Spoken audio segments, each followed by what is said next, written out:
नमस्कार।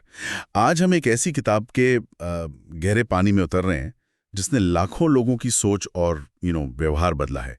Dale Carnegie की लोक व्यवहार। जी हाँ। ये 1936 की classic how to win friends and influence people का हिंदी रूप है। मतलब लगभग 90 साल पुरानी, पर आज भी उतनी रेलेवेंट। बिल्कुल सही कहा।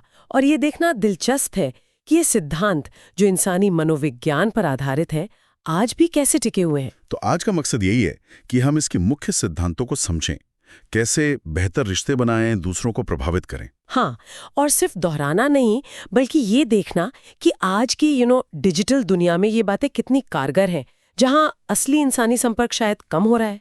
चलिए तो शुरू करते हैं। कार्नेगी की सबसे पहली और शायद सबसे मुश्किल सलाह, आलोचना, निंदा या शिकायत से बचें। इस पर इतना जोर क्यों है? देखिए, कार्नेगी मानते थे कि आलोचना ना वो सीधे व्यक्ति के अहम पर, मतलब ईगो पर चोट करती है। अच्छा। इससे होता क्या है कि सामने वाला एकदम डिफेंसिव हो जाता है। हाँ, फिर वो कुछ सीखने या बदलने को तैयार ही नहीं होता। लोग तर्क से ज्यादा एहसास से चलते हैं। तो फिर क्या करें? अगर आलोचना नहीं करनी तो चुप रहें? नहीं, बल्कि ठीक इसका उल्टा, लोगों की सच्ची प्रशंसा करें। और यहाँ ये सच्ची शब्द बहुत जरूरी है। हाँ, चापलूसी नहीं। बिल्कुल नहीं। कार्नेगी चापलूसी के सख्त खिलाफ थे। उनका कहना था कि हर इंसान में कुछ न कुछ अच्छा होता है, बस उसे ढूंढकर ईमानदारी से बताना है। इससे लोगों की जो वो गहरी इच्छा होती है ना, महत्वपूर्ण महसूस करने की, वो पूरी होती है। और यही बात शायद दोस्त बनाने वाले तरीकों का भी बेस है। जैसे लोगों में सच्ची दिलचस्पी लेना, उन्हें ध्यान से सुनना। बिल्कुल। ये सारे तरीके, जैसे किसी का नाम याद रखना। हाँ, वो तो कमाल का पॉइंट है ना। कार्नेगी कहते थे कि किसी भी इंसान के लिए उसका नाम दुनिया का सबसे मीठा शब्द है। या फिर बस एक गर्मजोशी वाली मुस्कान। ये सब इसी बात पर तो आते हैं कि आप सामने वाले को अहमियत दे रहे हैं। जब आप किसी को ध्यान से सुनते हैं, उन्हें अपने बारे में बोलने देते हैं, तो आप बिना कहे ये जता रहे हैं कि वो आपके लिए मायने रखते हैं। यानी फोकस दूसरे पर, खुद पर नहीं।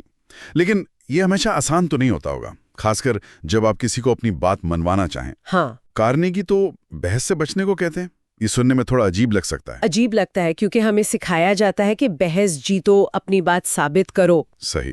पर कार्नेगी का तर्क था कि बहस में आप भले ही लॉजिकली जीत जाएं, पर सामने वाले का दिल हार जाते हैं, उसकी गुडविल खो देते हैं। तो रास्ता टकराव का नहीं, सहयोग का है। बिल्कुल। दूसरे के नजरिए को समझने की कोशिश करें।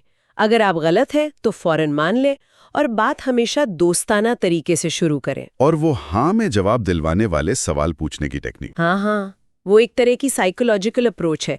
जब कोई लगातार हाँ कहता जाता है ना, तो उसके लिए आखिर में ना कहना मुश्किल हो जाता है। अच्छा। ये सामने वाले को धीरे धीरे आपके पॉइंट ऑफ व्यू की तरफ लाने का एक तरीका है, बिना उन्हें सीधे चैलेंज किए। सब कुछ सम्मान पर आधारित है। और यही सम्मान वाला रवैया लीडरशिप वाले चैप्टर में भी झलकता है। सिर्फ हुक्म नहीं चलाना, बल्कि लोगों को प्रेरित करना। सही कहा। कार्नेगी के लीडरशिप सिद्धांत यही कहते हैं, लोगों को बदलना है तो पहले तारीफ करें।